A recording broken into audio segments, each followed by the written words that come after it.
11월이 되고 나니까 날씨가 갑자기 추워졌어요. 새벽기도 나오는데 아침에 온도를 보니까 45도까지 내려가더라고요.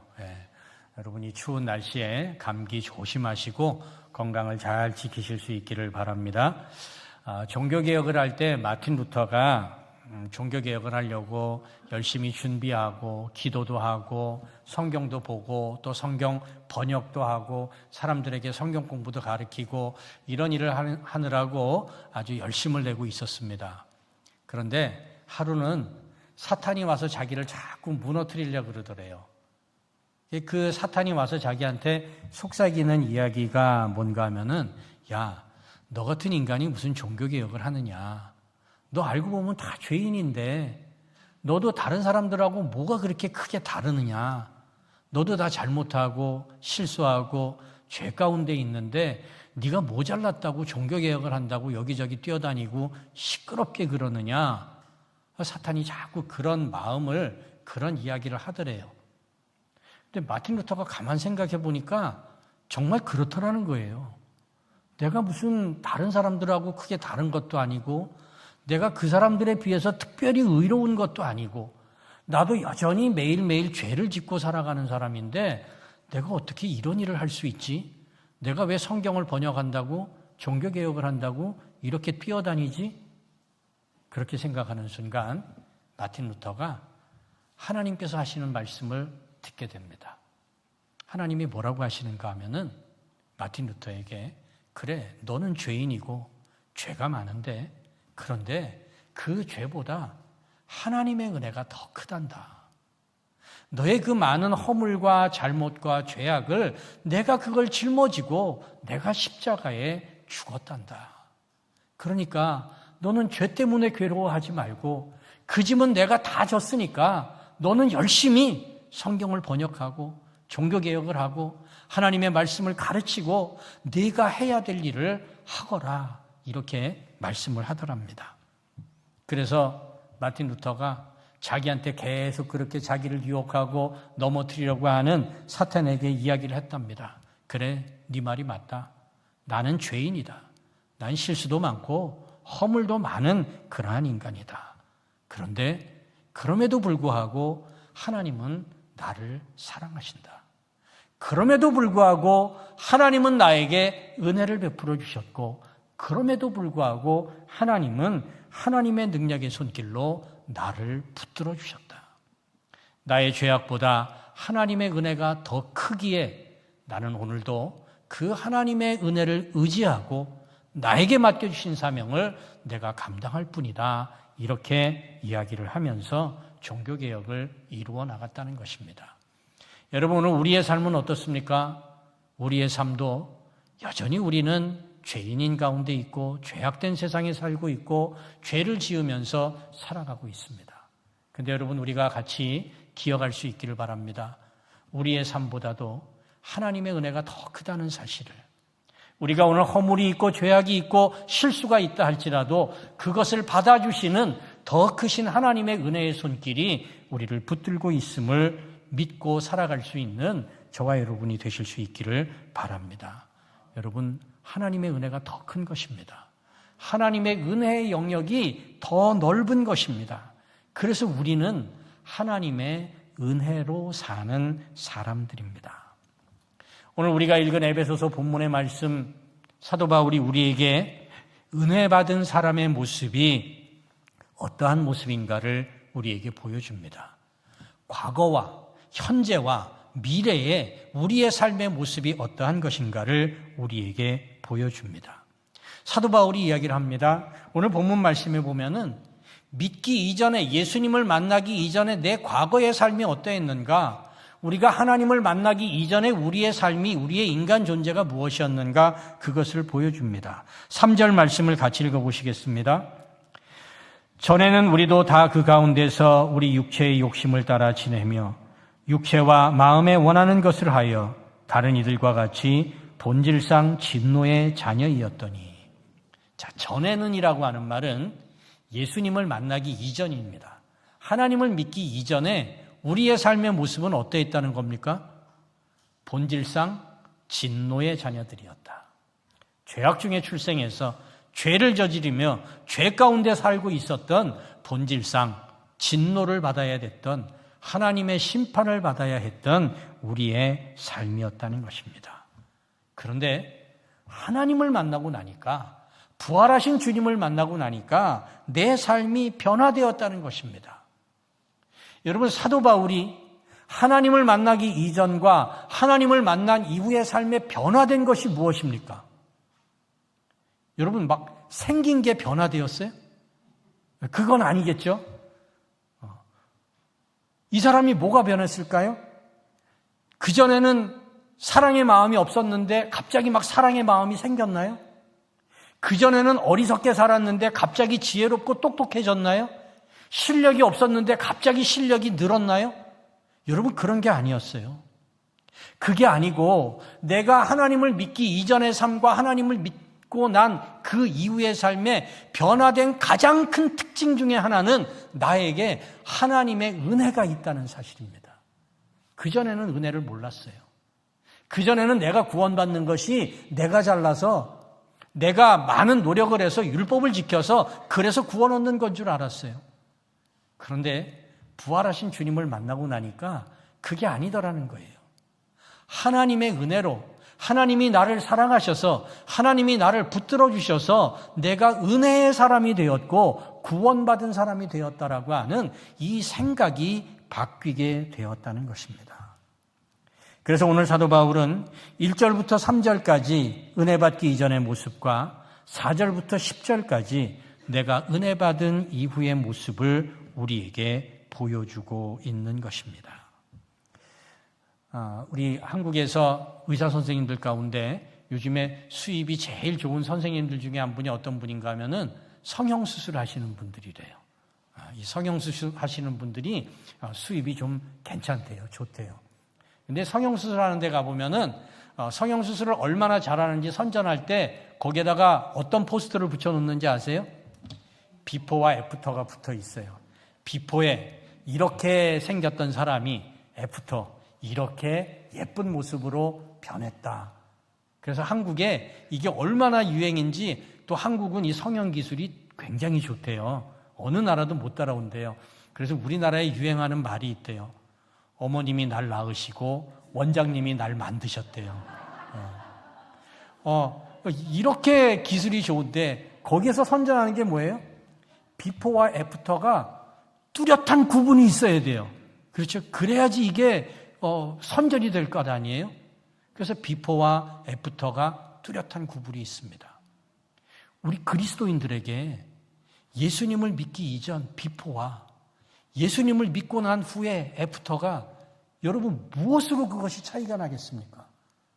그게 여러분 은혜입니다.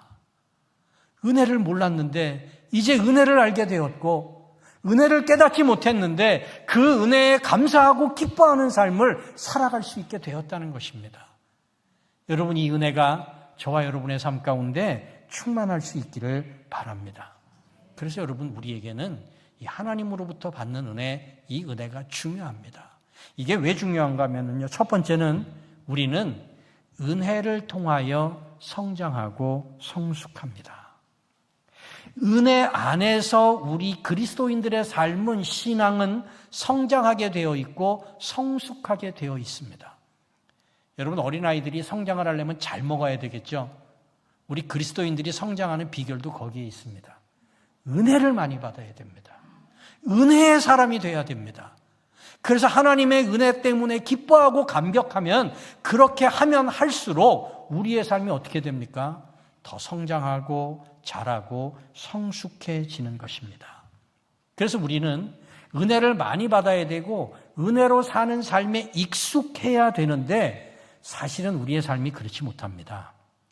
우리의 삶이 은혜에 익숙한 것이 아니기 때문입니다. 사람들은 어디에 익숙해 있습니까?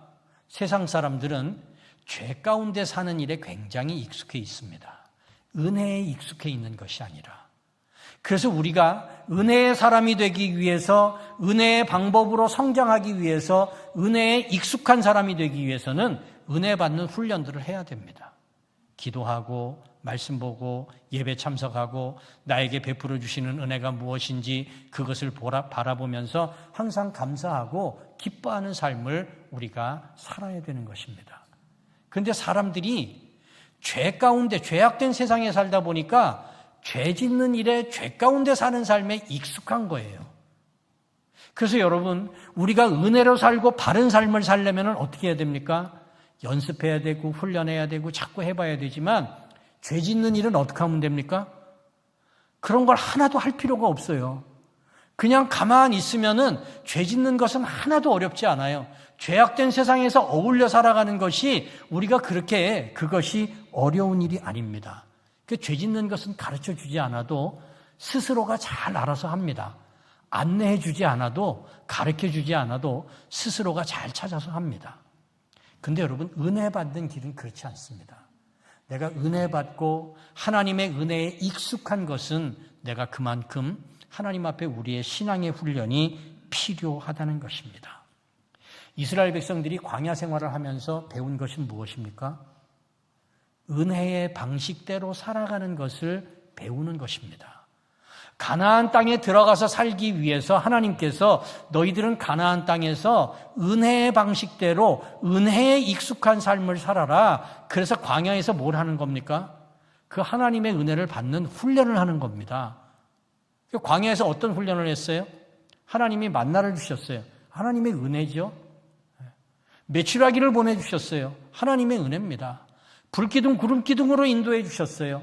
홍해를 건너고 요단강을 건너게 하셨어요. 이게 하나님의 은혜입니다. 우리가 뭘 해서 얻은 게 아니지 않습니까?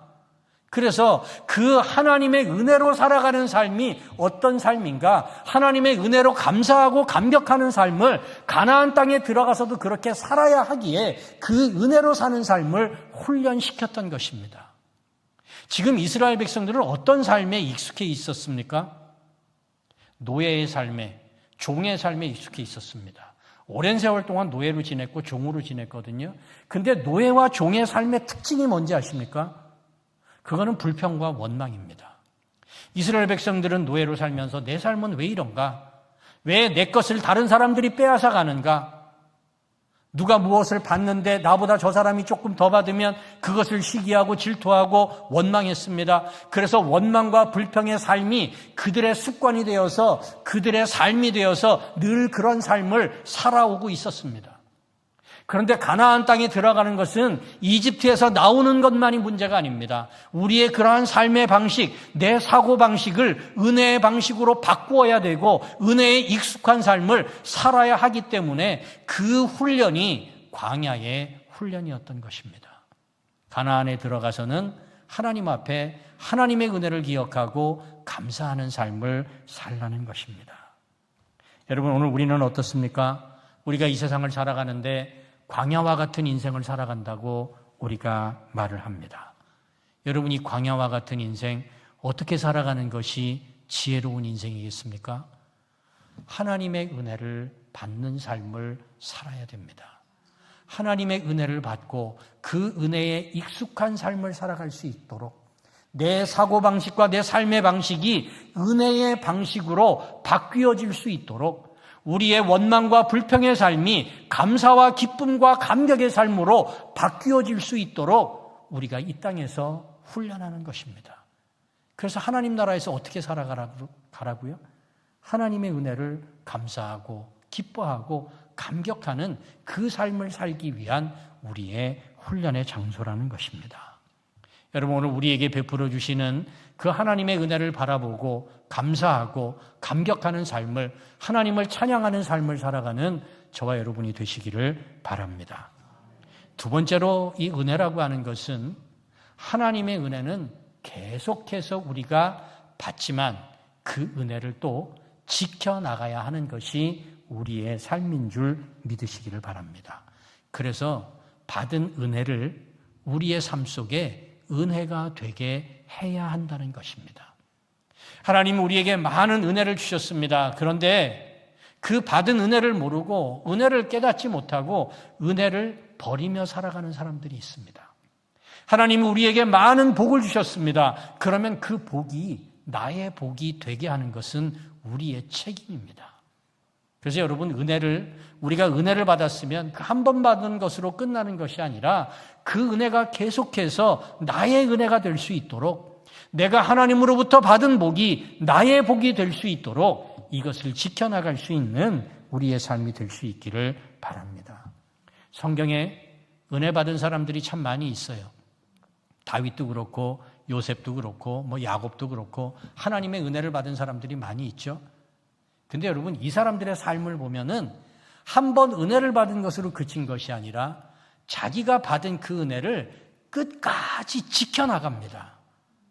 어떠한 어려움이 있어도, 어떠한 고난이 있어도, 시련이 있어도 그 은혜를 자기의 은혜로 만들면서 지켜나갑니다. 여러분, 요셉이 얼마나 많은 고난을 당했습니까? 하나님으로부터 은혜를 받아서 애굽의 총리가 되었다고는 하지만 그 은혜를 받기까지 처음 시작은 아버지의 무릎에서 사랑을 받으며 은혜롭게 시작을 했습니다. 그런데 요셉의 일생 동안에는 우리가 정말 상상하지 못하고 경험하지 못하는 그러한 고난과 시련과 어려움을 겪으면서 삽니다. 그런데 요셉은 어떻게 했습니까? 비록 나에게 어려움이 있을지라도, 고난이 있을지라도, 시련이 있을지라도 하나님의 은혜의 손길을 놓지 않습니다. 그 은혜를 끝까지 지킵니다. 하나님이 나에게 약속하신 그 꿈을 이루어 주십시오. 언젠가는 이 꿈이 이루어질 그것을 믿고 요셉은 하루하루를 어떠한 어려움이 다가와도 낙심하지 않고 절망하지 않고 실망하지 않고 그 은혜를 지켜나갑니다. 다윗도 하나님의 은혜를 많이 받았죠. 그런데 은혜를 많이 받았다고 해서 다윗에게 어려움이 없었던 것은 아닙니다. 그 수많은 어려움과 시련과 역경과 죽음의 고난을 통해서 다윗은 어떻게 합니까? 내가 받은 은혜를 나의 것으로 만듭니다. 그것을 끝까지 하나님이 주신 은혜를 지켜나갈 수 있는 이 믿음이 다윗에게 있었다는 것입니다. 여러분, 오늘 우리에게 하나님이 베풀어 주시는 은혜가 있습니다. 여러분, 이 은혜를 우리가 지켜나갈 수 있는 주의 종들이 되시기를 바랍니다. 반면에 은혜를 지키지 못한 사람들이 있어요. 하나님의 특별한 은혜를 입었는데 은혜를 지키지 못한 사람들, 삼손 같은 사람들이에요. 하나님의 특별한 은혜를 받았잖아요. 다른 사람들이 가지고 있지 못한 그러한 능력을 받았습니다. 그런데 이 은혜를 어디에다 뺏깁니까? 자기의 욕심에, 자기의 욕망에 자기의 은혜를 빼앗겨버리고 맙니다. 그래서 그 은혜를 누리지 못합니다. 아나니아와 삽비라 같은 사람은 어떤 사람이었어요? 이 사람들도 하나님 앞에 은혜를 받았어요. 그래서 아마 재물이 많았던 것 같아요. 그런데 여러분, 이 재물이 많았던, 은혜를 많이 받았던 이 사람들이 나중에 어떻게 됩니까? 이 은혜를 누구에게 빼앗깁니까? 역시 재물에 대한 욕심에 이 은혜를 빼앗겨버리고 맙니다.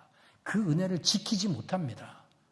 그래서 자기 재산의 절반을 감추어 두고 하나님과 약속했던, 하나님 앞에 헌신하기로 결단했던 그 마음을 다 뒤집어 버리고 결국은 비참한 비극적인 종말을 맞이하고 말았던 것입니다. 여러분, 우리의 인생은 하나님께서 주신 은혜를 잘 지켜나가야 됩니다. 그 하나님께서 우리에게 더하여 주시는 은혜를 통하여 그 은혜가 우리의 은혜가 되고 우리의 복이 될 수 있도록 지켜나갈 수 있는 저와 여러분이 되시기를 바랍니다. 사도 바울이 이 은혜를 지켰던 사람입니다. 자기는 과거에는 본질상 진노의 자녀였어요. 그런데 부활하신 주님이 만나주심으로 말미암아 은혜를 입었어요. 자, 사도 바울은 생각합니다. 내가 받은 이 은혜, 이걸 어떻게 할 거냐는 겁니다. 이 은혜를 다른 사람들과 나누고 이 은혜를 다른 사람에게 전하고, 그래서 이 은혜가 정말 하나님이 나에게 주신 약속하신 풍성한 은혜가 되게 하기 위하여 사도 바울은 이 은혜를 지켜나갑니다. 그래서 고린도 전서 15장 10절에 사도 바울은 이렇게 고백을 합니다. 내가 나된 것은 하나님의 은혜로 된 것이니 내게 주신 그의 은혜가 헛되지 아니하여 내가 모든 사도보다 더 많이 수고하였으나 내가 한 것이 아니요 오직 나와 함께 하신 하나님의 은혜로라. 은혜를 받았어요. 그런데 그 은혜를 지키기 위하여 정말 하나님 앞에 열심히 수고했고 헌신했어요. 어느 날 시간이 지나다 보니까 자기가 정말 하나님의 일을 위하여서 열심을 내었고 많은 열매를 거두는 사람이 되었어요. 생각해 보니까 이것이 내가 하나님의 은혜를 지켜갈 수 있었던, 내 평생에 오늘 나를 만들게 해주신, 나를 있게 해주신, 오늘 이 자리에 있게 해주신 하나님의 은혜였음을 깨닫게 되었다는 것입니다. 오늘 우리의 삶 가운데, 오늘 여기에 우리가 이 자리에서 하나님 앞에 예배를 드리는 것, 하나님의 은혜였음을 우리가 기억하고 이 은혜를 끝까지 지켜나갈 수 있는 저와 여러분이 되시기를 바랍니다. 마지막으로 하나님의 은혜는 우리로 하여금 어떠한 일을 만드는가 하면은 우리로 하여금 하나님께 쓰임을 받게 만든다는 것입니다. 성경에 보면 하나님이 쓰시는 사람들이 많이 있습니다. 근데 여러분, 하나님이 어떤 사람들을 쓰셨습니까? 실력 있는 사람들 쓰셨습니까? 능력 있는 사람들 쓰셨습니까? 똑똑한 사람들만 쓰셨습니까? 가진 것이 많은 사람들만 쓰셨습니까? 여러분, 그렇지 않아요. 똑똑한 사람도 쓰셨지만 어리석은 사람도 들어서 사용하셨어요. 가진 것이 많은 사람도 쓰셨지만 가진 것이 없는 사람도 쓰셨어요. 그러면 도대체 하나님은 어떤 사람을 쓰신 것입니까? 여러분, 은혜 받은 사람을 쓰신 것입니다. 하나님의 은혜를 깨닫고 거기에 감사하고 기뻐할 수 있는 여러분, 그 사람을 하나님이 쓰시고 하나님이 사용하시더라는 것입니다. 오늘 우리가 하나님의 은혜 가운데 쓰임받을 수 있는, 우리 인생이 이 세상에 왔는데 이 세상에 왔다면 그래도 우리의 인생 가운데 한 번, 두 번, 세 번은 하나님의 손에 붙들려서 여러분 쓰임받아야 되지 않겠습니까? 그러기 위해서 우리가 생각해야 될 것이 무엇입니까? 우리의 살아가는 삶의 방식이 은혜로 살아가고 하나님의 은혜를 감사하는 삶을 통하여 하나님은 우리를 사용하실 것입니다. 라합이라고 하는 여인은 성경에 보면은 기생으로 살았다고 그래요. 아마 사람들의 인식에 그렇게 좋지 않은 그러한 신분이었던 것 같아요. 그런데 그러한 사람이라도 하나님이 그에게 은혜를 베풀어 주셔서 예수님의 조상의 족보에 올라가는 은혜를 허락하셨던 겁니다. 삭개오는 동족에게 미움을 받으며 사랑을 모르고 외롭게 한평생을 살아야 했던 사람이었습니다. 그런데 예수님을 만나고 예수님의 은혜를 깨달았습니다. 그래서 삭개오의 인생이 바뀌게 됩니다. 변하게 됩니다. 가난한 자를 돕게 되고 어려운 사람들, 힘든 사람들을 위하여 은혜를 베풀고 긍휼을 베푸는 사람으로 바뀌게 되더라는 것입니다. 여러분이 하나님의 은혜가 우리의 삶을 하나님 앞에 쓰임받게 만드는 것입니다. 여러분, 내가 부족하다고 또는 내가 연약하다고 가진 것이 없다고 여러분 실망하지 마십시오. 하나님은 우리의 그러한 사람들, 그러한 인생들을 사용하셔서 하나님께서 은혜를 베풀어 주시고 하나님 나라의 열매를 맺게 하여 주실 것입니다. 그 하나님의 은혜와 능력을 의지할 수 있기를 바랍니다. 여러분, 누가 교회의 기둥이 됩니까? 은혜 받는 사람이 기둥이 되는 것입니다. 지금까지는 잘잘못을 따지며 누가 죄인인가를 판단하며 내가 수고하고 내가 노력했다라고 그것으로 먹고 살았다라고 생각할지 모르겠습니다. 그런데 여러분, 우리가 주님을 만난 이후에는 우리의 생각과 우리의 시각을 바꿔야 됩니다. 이 모든 것이 하나님의 은혜였고 하나님의 인도하심이었음을 믿음으로 고백할 수 있는 저와 여러분이 되시기를 바랍니다. 그래서 은혜 안에서 성장하고 성숙하고 하나님의 손에 붙들려서 쓰임받는 우리 교회와 성도님들이 되실 수 있기를 바랍니다.